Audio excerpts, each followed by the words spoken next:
3 years on from the fatal blow, David Cameron is about to reveal his side of the calamitous events which drove him to quit as Prime Minister.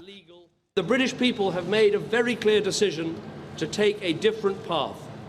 And as such, I think the country requires fresh leadership to take it in this direction.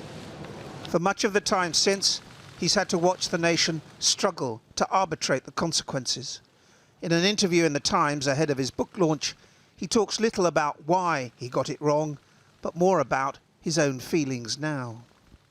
I deeply regret the outcome and accept my approach failed. The decision I took contributed to that failure. I failed.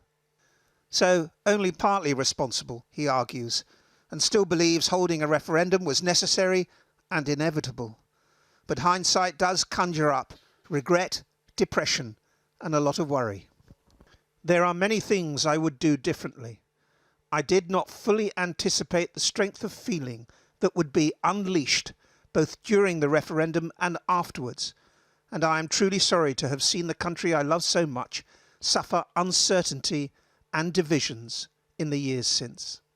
I think David Cameron is trying to account for what he's done, but ultimately he did leave and he left the country in a mess. And, I think his two successors aren't doing a very good job at cleaning up that mess. And I do think that the way he's behaved and the way he just sort of cleared off has left a very sour feeling in most people's mouths about David Cameron as a Prime Minister. And I'm not sure a book is going to salvage his reputation, frankly.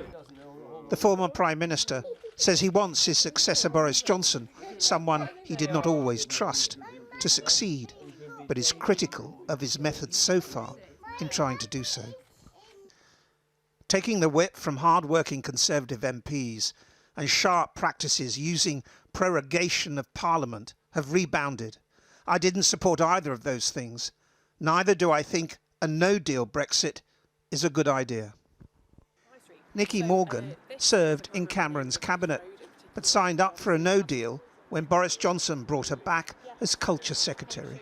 I would much prefer to leave the EU with a deal. That is the government's stated preference too, but we have to be ready that in case the deal can't be struck, because I do think we now need to get on with this and make sure that we do leave, as the Prime Minister said, by the 31st of October. Through David Cameron's prism, Boris Johnson and Michael Gove left truth at home during the Leave campaign. But they won and he lost, and no amount of reflection will change the fact that the country remains deeply divided. So much so, Mr. Cameron suggests, a second referendum may be necessary.